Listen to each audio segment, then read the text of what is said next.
Hey guys, so in this video we're going to talk about Kwame's power without an owner. So for starters, Kwamis are divine spirit-like beings that represent their own abstract concepts. So in order to control and use their powers to save the world, Kwami requires to have an owner. So Kwamis transform their owner into their corresponding animal theme and grants the owner the ability they possess. So what if Kwami use their power without the permission of their owner? The Kwami's power is used to protect lives. Is it beneficial for Kwami to use their power independently? In this video, I will explain how I believe the Kwami's power will be used if they do not have an owner. I also let you know if it's risky or beneficial. So first is Tiki, and Tiki is essentially the Kwami of creation, and she has the ability of Lucky Charm, which creates a random object. So if Tiki uses Lucky Charm by herself, then maybe she can create something extraordinary. So at the spoiler of episode 21, which is Dearest Family of season 4, we saw a large Lucky Charm, and some says that it was Tiki who uses Lucky Charm without Marinette transforming. So if Tiki is the Kwami of creation, then Plug is the destruction. So Plug's power has the ability to destroy anything because they have no control of their power. If he uses this power alone, he can destroy large areas. So Plug is said to be the reason for the dinosaur's extinction in a miraculous episode. It's because he makes use of his cataclysm without an owner. And Plague uses Cataclysm in episode Style Queen, which resulted to cracking the whole Paris, and luckily Ladybug was able to cast her ability to fix it. So the Kwami of illusion is Trix, and Trix can create illusions and spread them all over the world by using its power without a wielder, as stated in the Gang of Secrets. So, Trix uses Mirage, which is the illusion to save Marinette from the villains in Gang of Secrets. Fortunately, his power can only create illusions, so it's not that harmful compared to others and only make Eiffel Tower dance.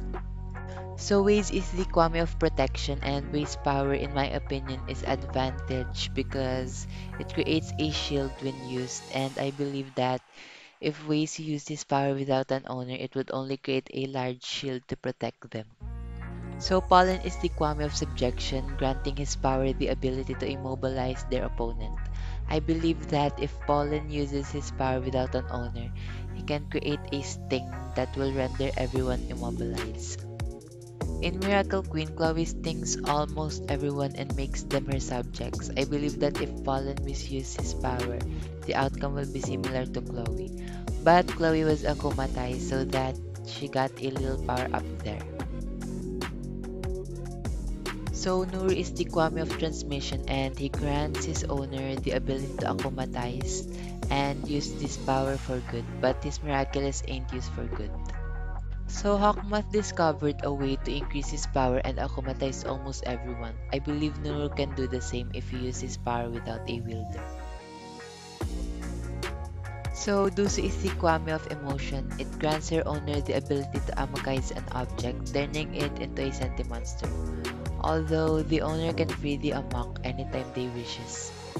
So I think if Dusu uses her powers without a wielder, it will spread and amokaize almost all objects.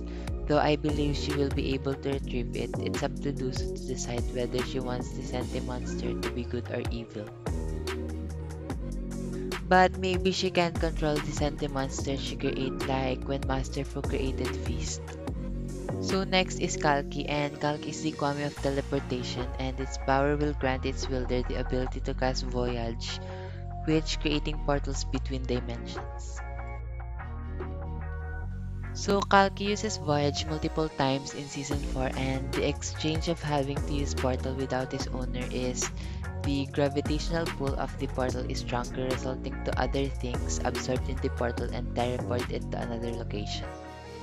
So next one is Mulo, and Mulo is the Kwame of multiplication, which grants the owner the power of multitude, allowing them to shrink down and split themselves into multiple miniature clones, which they can then fuse back together.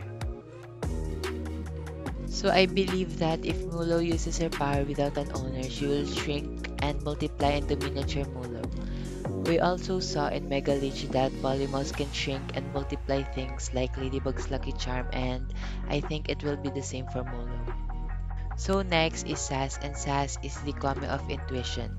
So he grants his owner the ability to cast a second chance spell, which turn back minutes before the actual time, and the owner can easily analyze the situation and go back in time to correct any errors.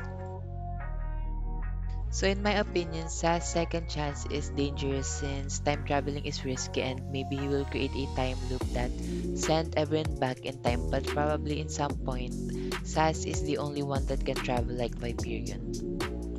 Shupu is the Kwame of Derision and he grants his owner the ability to cast Uproar, which allows them to summon a toy-like object with their weapon and throw it at an opponent. Once struck, the target's power and abilities will become temporarily uncontrollable. If Shupu uses his power without an owner, I believe everything will go out of control. As he is the Kwame of Derision, things will not function like they used to and also people.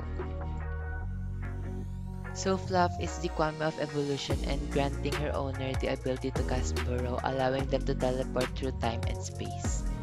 So unlike Sass, Fluff has the ability to travel through time and space, which means that if he casts his power without an owner, he can send people back in time or into the future. This is also dangerous because Fluff can bring things in time that aren't supposed to be there as well as things that aren't supposed to be formed yet. So next is Daisy, and Daisy grants her owner the ability to cast Present that allows others to see what will make them happy. Her abilities, however, are one of a kind. However, I believe that if Daisy casts her ability without an owner, it will make people see what they actually wish, and thinking that most of them will follow or make that wish come true will make chaos, especially if some of them had bad intentions or wishes. So next is Long, and Long is the Kwame of Perfection, allowing his owner to transform into three different elements, wind, lightning, and water. So if Long uses ability without an owner, I believe it will result in a disaster involving the elements such as tsunami, tornado, or storm. So next is Roar, and Roar is the Kwame of Exaltation and its ability is called Collision, which gain a massive force and unleash a powerful punch. So if Roar casts Collision by himself, then a large amount of force may be 10 times more powerful than we saw as Purple Tigress, and that can be really dangerous. I think it's the same as Plague in Destroying.